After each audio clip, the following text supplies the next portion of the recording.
Eu tenho sempre defendido o princípio de que na cidade de Lisboa quem deve mandar é a Câmara e o seu Presidente. E que todas as empresas de transportes públicos que operam na área de Lisboa deviam estar sujeitas à direção da Câmara. A Câmara devia integrar a administração dessas empresas e devia ser a Câmara a definir a política de transportes e o programa, digamos, o figurino da rede de transportes na cidade, já há pouco disse. Obviamente que o Porto de Lisboa é uma instituição feudal que é dona não apenas da margem norte do Tejo, praticamente Vila Franca até Cascais, como também do estuário e, portanto, da margem do lado sul. E é preciso dizer com toda a clareza que a administração do Porto de Lisboa faliu. Isto é, ela não construiu nenhum porto digno desse nome. Nós temos um apiadeiro fluvial, que é um monte de lama.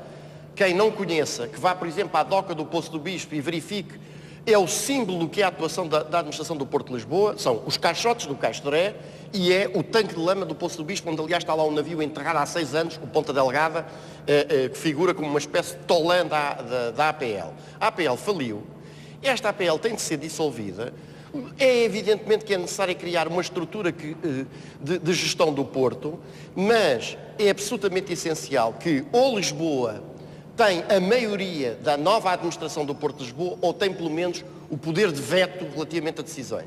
E é preciso criar uma estrutura nova, um gabinete, cuja responsabilidade fundamental seja a construção do grande Porto Europeu de Lisboa, que seja a porta de entrada na Europa de mercadorias vindas de 3 continentes e que tem de ser, de facto, aquele motor de desenvolvimento a que eu há bocado me referia como grande investimento. É preciso dizer, com toda a clareza, que hoje fica mais barato, é um empresário português, que importar mercadorias, fazendo-as entrar na Europa por Vigo e fazer depois o transporte, por transporte rodoviário para a cidade de Lisboa, do que fazê-las chegar através do Porto de Lisboa. O mesmo Porto de Lisboa, que é responsável por aqueles desmandos todos que já me referi, é ao mesmo tempo um fator essencial de entravamento do... Deixe-me só dizer mais um ponto. Já não vai falar dos transportes, já não tem tempo. Não é sobre os transportes. Não, mas virá noutra altura, agora tenho que passar a palavra. A questão do aeroporto é absolutamente vital e nós estamos aqui a passar ao lado dela. São 12 Lisboa precisa de um grande aeroporto internacional e os cidadãos lisboetas precisam de saber aquilo que cada um de nós defende relativamente ao grande aeroporto internacional. Muito bem, o senhor defende a Portela. Dá-me licença que possa referir numa frase, doutor. Não, mas então vamos já entender, doutora Fátima Campos Ferreira, então vamos já entender, porque depois vem ao doutor António Costa, que fala durante 10 minutos sobre o aeroporto de Lisboa, e a mim deu-me 10 segundos para explicar. Não é verdade, o senhor está com excesso de tempo. Se eu consigo introduzir, desculpe, é verdade, o doutor António Costa já teve um acréscimo de tempo de antena no final da primeira parte, que é absolutamente injustificável. Deixe-me só então exprimir o meu ponto de vista sobre o aeroporto. Muito rapidamente, mas deixa-me exprimir uma ideia. E a ideia é esta, é um dos grandes investimentos estruturais que Lisboa precisa. Tem de ser um aeroporto com capacidade de operação e capacidade de expansão, porque nós não somos um país suficientemente rico que se possa dar ao luxo de gastar milhões no investimento que dentro de 17, 20, 25 anos está esgotado, como seria o caso da OTA. A situação na Portela tem uma localização que à partida é boa do ponto de vista da operação aeroportuária, mas está fortemente condicionada neste momento pela construção, que foi sendo permitida por não se terem tomado a tempo medidas de contenção. Portanto, o que eu defendo é um grande aeroporto internacional, não é o Portela mais um, porque isso é a proposta... Um grande aeroporto internacional onde? Dá-me licença que acabe.